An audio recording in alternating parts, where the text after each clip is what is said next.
사진을 하나 준비했는데요. 한번 좀 보여주시면 2024년에 부커상을 수상한 영국의 작가 사만다 하비의 궤도라는 소설입니다.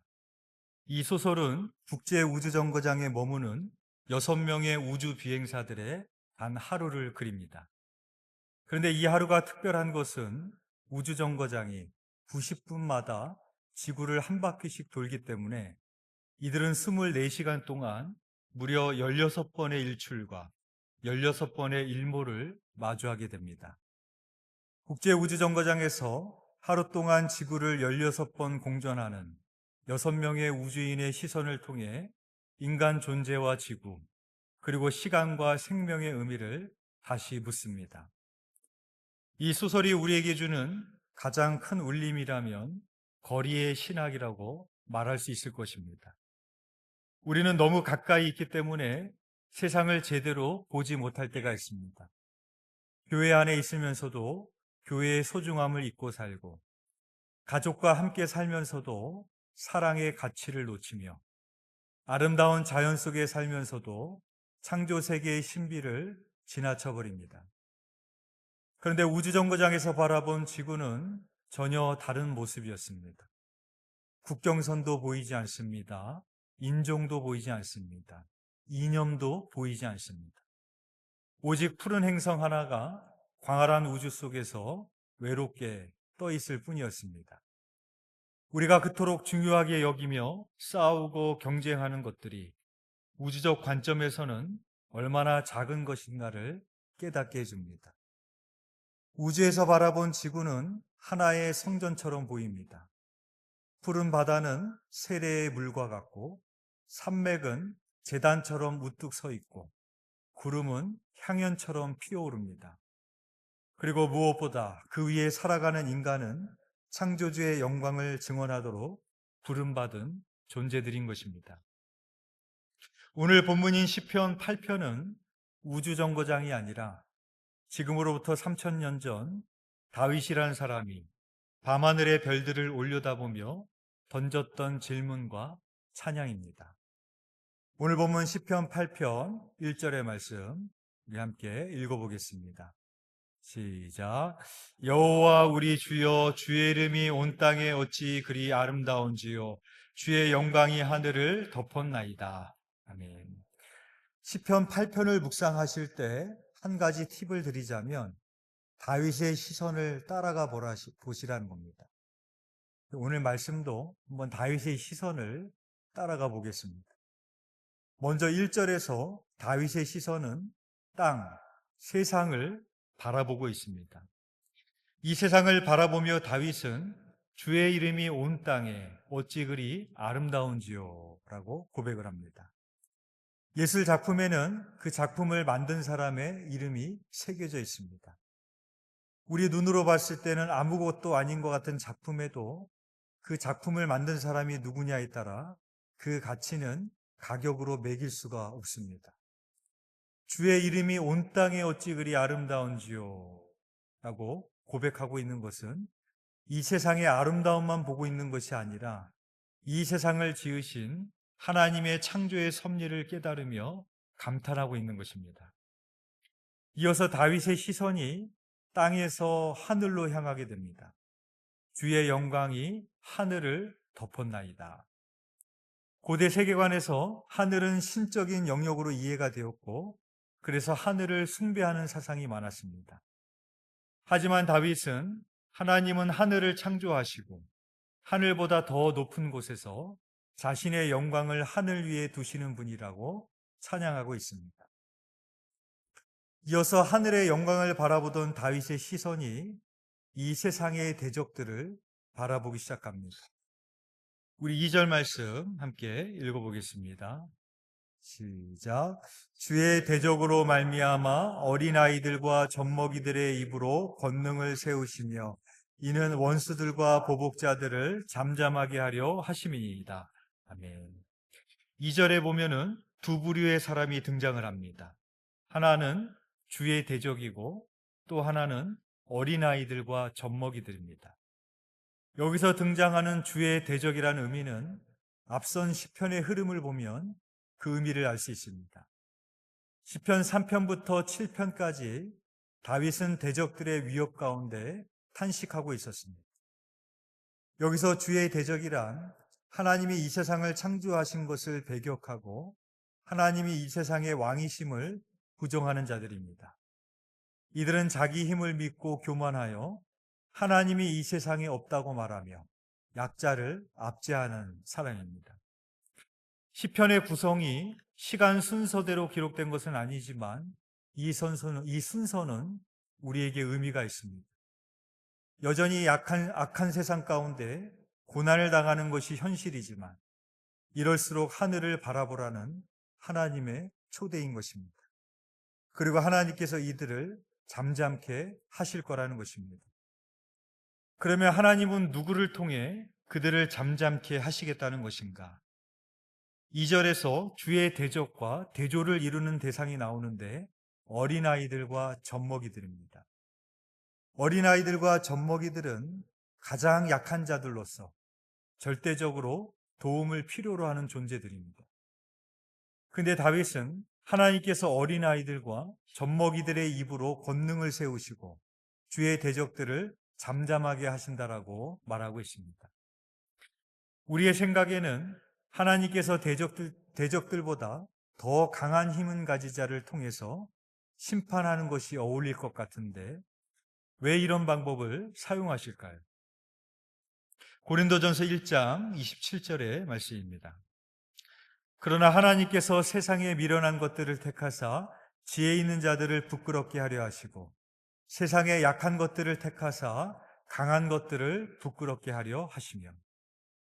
고린도전서에서 바울은 하나님이 세상에 미련하고 약한 자들을 택하신 이유가 세상에 지혜롭고 강한 자들을 부끄럽게 하시기 위함이라고 말했습니다. 어린아이와 젖먹이들은 가장 연약하고 무력해 보이는 존재들입니다. 그러나 하나님은 약한 자들을 통해 주의 대적을 부끄럽게 하심으로 오직 하나님의 권능이 드러나게 하시기 위함인 것입니다. 특별히 하나님은 이들의 입을 통해 권능을 세우신다라고 말씀하고 있습니다. 이것은 하나님을 조롱하거나 부정하는 대적들의 입과는 달리 어린아이들은 순수하게 하나님을 의지하고 찬양하기 때문인 것입니다. 마태복음 21장에 보면 예루살렘 성전에서 아이들이 호산나 다윗의 자손이여 소리치며 찬양할 때 예수님께서 이 구절이 성취되었다라고 알려주십니다. 마태복음 21장 16절의 말씀입니다. 예수께 말하되 그들이 하는 말을 듣느냐? 예수께서 이르시되 그렇다. 어린아기와 젖먹이들의 입에서 나오는 찬미를 온전하게 하셨나이다 함을 너희가 읽어본 일이 없느냐 하시고. 어린아이의 입은 찬양의 입이기도 하지만 울음소리가 나오는 곳이기도 합니다. 찬양뿐만 아니라 하나님 앞에서 우는 것도 힘입니다. 하나님께서는 우리가 찬양하고 기도하는 소리를 들으시고 행하시기 때문인 것입니다. 그러므로 우리가 세상에서 연약한 존재로 느껴질 때에도 그것이 하나님의 영광과 권능을 드러내는 것임을 기억하며 우리는 찬양과 기도의 입술을 지켜야 될 것입니다. 이제 다윗이 어린아이들과 젖먹이와 같은 시선으로 다시 하늘을 바라봅니다. 우리 3절 말씀 우리 함께 읽어보겠습니다. 시작. 주의 손가락으로 만드신 주의 하늘과 주께서 베풀어 두신 달과 별들을 내가 보오니. 모세가 창세기를 기록을 했습니다. 창세기를 읽으실 때, 창조 기사를 읽으실 때 모세의 위대함을 보실 수 있어야 됩니다. 무슨 말인가 하면 모세가 살던 시대에는 해와 달과 별들은 모두 신으로 숭배되던 시대입니다. 인류 역사상 태양은 신이었습니다. 지금도 인도에는 겐지스 강이 신입니다. 그런데 모세는 약 3,500년 전에 세상 사람들이 신으로 숭배하는 해와 달과 별들을 하나님이 지으셨다라고 성경에 기록을 한 것입니다. 오늘 본문에 나오는 다윗도 마찬가지입니다. 다윗의 시대에도 하늘의 해와 달과 별들은 세상 사람들이 숭배하던 신이었습니다. 근데 다윗은 약 1000년 전에 하늘의 해와 달과 별들을 하나님이 만드셨다라고 고백하고 있습니다. 그것도 주의 손가락으로 만드셨다라고 말하고 있습니다. 우리가 보기에 하늘은 거대하고 압도적이지만 하나님께는 그저 손가락으로 빚으신 작품일 뿐인 것입니다. 이것이 우리들에게 무엇을 말해주겠습니까? 우리를 짓누르는 커다란 문제들도 광활한 밤하늘의 별들을 손가락으로 만드신 하나님께는 그저 티끌에 불과하다라는 것입니다. 창세기 15장에 보면 아브라함이 아들을 갖지 못하자 다메섹 사람 엘리에셀을 상속자로 삼으려고 했습니다. 그때 하나님께서 장막 안에 있던 아브라함을 장막 밖으로 데리고 나가셔서 하늘의 별들을 보게 하십니다. 창세기 15장 5절의 말씀입니다. 그를 이끌고 밖으로 나가 이르시되 하늘을 우러러 무별을 셀 수 있나 보라. 또 그에게 이르시되 내 자손이 이와 같으리라. 하늘의 별들이 얼마나 많습니까? 그렇게 셀 수 없는 수많은 별들을 만드신 분이 하나님이시라면 어찌 아브라함에게 아들 하나 주시지 못하시겠습니까? 그래서 하나님은 아브라함에게 하늘의 별을 보게 하셨던 것입니다. 소설 궤도에 보면 소설 속 우주인들은 지구를 바라보며 감탄하다가 동시에 불안해집니다. 거대한 태풍이 형성되는 모습을 보면서 그 안에 살아가는 사람들을 걱정하고 사람이 얼마나 연약한 존재인지를 깨닫습니다. 인간은 과학기술을 통해 우주까지 진출했지만 여전히 피조물입니다. 인간은 우주를 탐험할 수는 있지만 우주를 창조할 수는 없습니다. 인간은 별을 관측할 수는 있지만 별을 존재하게 할 수는 없습니다. 이 소설은 인간의 한계를 절망으로 이야기하는 것이 아니라 아름다운 겸손으로 이끌어줍니다. 마찬가지로 3절에 나오는 다윗의 고백처럼 우리가 인간의 한계를 알 때 우리는 비로소 하나님 앞에 겸손으로 나아갈 수 있는 것입니다. 이제 다윗의 시선이 광대한 하늘에서 자기 자신으로 향하게 됩니다. 우리 4절 말씀 함께 읽어보겠습니다.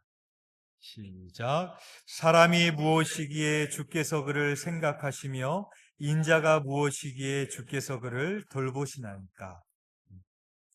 제가 미국 유학 시절에 그랜드 캐년에 가본 적이 있습니다.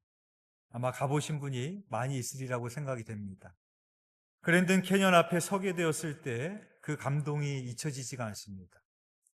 그랜드 캐년 앞에 서 있는 제 자신은 그냥 작다고 말할 수 있는 정도가 아니라 그저 티끌에 불과한 존재처럼 여겨졌습니다.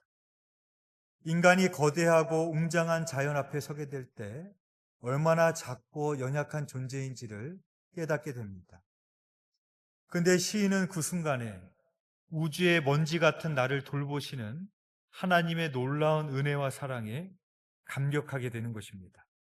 사람이 무엇이기에 주께서 그를 생각하시며 인자가 무엇이기에 주께서 그를 돌보시나이까. 다윗은 하늘의 영광을 봤습니다. 그 하늘의 광대함을 보고 자기 자신을 보니까 아무것도 아닌 내 자신을 내가 무엇이기에 이렇게 돌보시는 그런 하나님의 은혜를 깨닫게 된 것입니다. 여기서 생각하다라는 말이 단순히 머릿속에 떠올린다라는 뜻이 아니라 마음을 쓰고 관심을 기울인다, 그런 뜻입니다. 돌보신다라는 뜻은 갓난아기를 돌보는 부모의 세심한 배려와 사랑을 말합니다. 세상의 먼지와 티끌을 생각하며 돌보는 사람이 있습니까? 우리에게 먼지는 그저 털어버려야 되는 그런 존재에 불과할 뿐입니다. 그런데 하나님은 우리들 그 한 사람을 생각하시며 마음을 두고 돌보신다라는 것입니다. 사람이 무엇이기에라는 이 말은 자기 비하가 아닙니다. 이것은 정직한 겸손입니다. 우리는 종종 스스로를 세상의 중심이라고 착각하며 살아갑니다. 내 문제, 내 계획, 내 성공이 가장 중요한 것처럼 여기며 하루하루를 살아갑니다. 그러나 밤하늘의 별을 한번 제대로 올려다보면 우리의 왜소함을 새삼 깨닫게 됩니다. 사랑하는 여러분, 이 왜소함을 인정하는 것이 바로 신앙의 출발점입니다. 우리가 얼마나 작은 존재인지를 깨닫지 못하면 우리는 결코 하나님이 얼마나 크시고 광대하신 분인지를 알 수 없기 때문인 것입니다. 더 나아가 다윗은 하나님께서 인간을 천사보다 조금 못한 존재로 지으셨다라고 말하고 있습니다. 5절 말씀 우리 함께 읽어보겠습니다. 시작. 그를 하나님보다 조금 못하게 하시고 영화와 존귀로 관을 씌우셨나이다. 네. 영화와 존귀로 관을 씌우셨다는 것은 우리를 왕같이 존귀한 존재로 삼으셨다는 겁니다. 크신 하나님께서 우리를 사랑으로 돌보아 주실 뿐만 아니라 왕의 권위와 사명까지 주셨다는 이야기입니다. 그러면 하나님께서 우리에게 맡겨주신 권위와 사명은 무엇일까요? 이제 다윗의 시선이 이 세상의 피조물들을 바라봅니다. 우리 6절 말씀 함께 읽어보겠습니다. 시작. 주의 손으로 만드신 것을 다스리게 하시고 만물을 그의 발 아래 두셨으니. 주의 손으로 만드신 것을 다스리게 하셨다라는 것은 왕이신 하나님께서 우리를 왕으로 삼아 주셨다는 것입니다. 그리고 우리에게 다스리라고 맡겨주신 것은 이 세상의 모든 피조물들입니다. 하나님은 우리를 단지 기억하시고 돌보시는 데서 그치지 않으시고 우리에게 영화와 존귀로 관을 씌우셨습니다. 그리고 다스리는 사명을 맡겨주셨습니다. 이것은 창세기 1장의 창조 명령을 그대로 반영하고 있습니다. 하나님 인간을 만드시고 땅을 다스리며 정복하라고 말씀을 하셨습니다. 그런데 이 다스림은 결코 착취나 지배가 아닙니다. 이것은 청지기적 책임을 말하고 있습니다. 하나님이 우리 인간을 생각하고 돌보시는 것처럼 우리 인간도 하나님이 만드신 피조물들을 그분의 마음으로 돌보고 가꾸라라는 사명인 것입니다. 우리 7절에서 8절 말씀 함께 읽어보겠습니다. 시작. 그 모든 소와 양과 들짐승이며 공중의 새와 바다의 물고기와 바닷길에 다니는 것이니이다. 우리가 다스려야 될 대상은 만물입니다. 가깝게는 우리 주변에서 볼 수 있는 소와 양과 들짐승으로부터 시작을 해서 공중의 새와 바다의 물고기와 바닷길에 다니는 생물들까지라는 것입니다. 하나님께서 인간을 다스리고 돌보시는 것처럼 인간도 이 세상의 피조물들을 돌보아야 됨을 시인은 깨닫게 되는 것입니다. 국민일보 겨자시에 실린 글입니다. 제가 한번 읽어드리겠습니다. 저녁 산책을 하던 중이었다. 앞으로 가던 여성이 걸음을 멈추고 몸을 비틀며 어쩔 줄 몰라 했다. 내가 다가가자 긴급한 목소리로 옷에 벌레가 있다고 하며 도와달라고 했다. 살펴보니 어깨에 풍뎅이 한 마리가 옷을 꽉 움켜쥐고 있었다. 한 마리 곤충에 크게 놀란 여성에게 나는 괜찮다 말하며 진정시켰다. 그리고 살포시 풍뎅이를 집어 무심코 길에 던져버렸다. 상황이 끝났다. 다시 산책을 이어가는데 갑자기 풍뎅이가 떠올랐다. 아차, 풍뎅이가 길바닥에 뒤집혀 있었는데 큰일 났다. 풍뎅이는 뒤집히면 죽을 수도 있으니까. 급한 마음에 풍뎅이에게 달려갔다. 허공을 향해 절망스럽고 허둥대고 있는 풍뎅이를 집어 나무 기둥에 붙여주었다. 살았다. 하마터면 사람을 돕다가 죄 없는 작은 생명을 죽일 뻔했다. 집으로 돌아오는 길에 마음이 기쁨으로 충만했다. 풍뎅이를 생각나게 하신 성령님께 깊이 감사했다. 언제부턴가 나는 나보다 작은 생명에 예민하고 조심스럽다. 집안에 들어온 파리도 창밖에 내보내려 한다. 휘두르는 파리채에 죽는 딱딱 소리는 잔인하다. 내가 신경과민일까? 아니, 하나님이 지으신 피조물에 대한 사랑이겠지. 라는 그런 글입니다. 이 작자의 말처럼 여러분들은 작은 생명 하나를 대할 때도 이런 마음을 가져보신 적이 있으십니까? 저희 딸 친구가 횡성에 사는데 얼마 전에 저희 딸이 방학이 돼서 그 횡성에 놀러 간다고 해서 제 아내가 횡성에 데려다 주고 왔습니다. 밤길에 시골길을 이렇게 운전하고 다녀보시면 그런 경험을 해보셨겠지만, 갔다가 왔는데 그 차에 유리창하고 범퍼하고 차의 전면에 벌레들이 시커멓게 다 달라붙어 갖고 죽어가지고 그렇게 해서 왔더라고요. 제가 그걸 보면서 이런 생각이 들었습니다. 아이고, 얘네들 로드킬 당했네. 사람만 로드킬을 당하는 것이 아니더라고요. 수많은 짐승과 벌레들도 로드킬을 당하는 겁니다. 우리가 받은 지위는 특권이 아니라 책임입니다. 여러분은 이 세상을 어떻게 사시고 있으십니까? 작은 미물과 같은 그 생명을 대할 때도 하나님이 티끌 같은 우리를 대하실 때처럼 그렇게 돌보고 그렇게 가꾸는 삶을 살아가고 있으십니까? 이 세상의 피조물들을 주님의 마음으로 다스리는 것이 우리에게 주신 사명임을 다윗이 깨닫고 있는 것입니다. 끝으로 시인은 1절과 동일한 찬양으로 끝맺음을 합니다. 우리 9절 말씀 함께 읽어보겠습니다. 시작. 여호와 우리 주여, 주의 이름이 온 땅에 어찌 그리 아름다운지요. 1절과 9절 처음과 끝이 똑같습니다. 이것을 성경 해석에는 인클루지오라고 부르는데 마치 액자처럼 시 전체를 감싸는 구조로 되어져 있습니다. 다윗은 우주의 광대함에서 자신의 자금을 인정하고 그럼에도 자신을 기억하시고 돌보시는 하나님의 은혜에 놀라며 피조물들을 바라보며 자기에게 맡겨진 사명을 깨달은 후 결국 다시 찬양으로 돌아갔습니다. 사진을 하나 또 준비했는데요.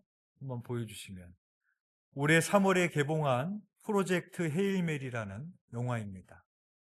이 영화도 우주에서 지구를 바라보는 한 생물학자의 이야기입니다. 흥미롭게도 주인공은 지구에서 가장 멀리 떨어져 있으면서도 가장 강렬하게 고향과 사람들을 그리워합니다. 가족의 목소리를 기억하고 바람 냄새를 떠올리며 비 오는 거리와 숲의 색깔들을 추억합니다. 주인공은 태양이 죽어가고 있다는 사실을 알게 되었고 지구와 인류를 살리기 위해 자기를 희생합니다. 그리고 우주에서 만난 희귀 생명체 라키, 돌덩어리와도 교감을 하면서 지구로 돌아가기를 포기하게 됩니다. 사랑하는 교회 여러분, 우리는 매일 이 지구라는 궤도 위에서 살아갑니다. 그러나 우리 대부분은 우주 비행사들처럼 창밖으로 지구를 내려다보며 그 신비와 아름다움에 압도되는 경험을 하지 못합니다. 우리는 분주한 일상 속에서 우리의 존재 자체가 당연한 것처럼 여기며 살아갑니다. 오늘 이 시간 잠시 멈추어 다윗처럼 하늘을 올려다봤으면 좋겠습니다. 사람이 무엇이기에 주께서 그를 생각하시는가? 라는 질문 앞에서 우리의 왜소함을 인정하고 동시에 하나님의 그 놀라운 사랑과 관심을 다시 발견하며 우리에게 맡겨진 삶의 사명을 새롭게 붙잡으시는 한 주가 되시기를 주님의 이름으로 축원드립니다. 기도드리겠습니다. 이 세상을 창조하시고 나를 모태에서 조성하시고 우리의 인생의 주인이 되시는 주님, 우리는 바쁘고 분주한 일생을 살아가기에 앞만 보러 정신없이 살아갑니다. 하늘을 바라볼 겨를이 없고 옆에 있는 이웃을 바라볼 겨를이 없으며 죽어가며 신음하는 피조물들을 바라볼 겨를이 없이 앞만 보며 달려가며 살아가고 있습니다.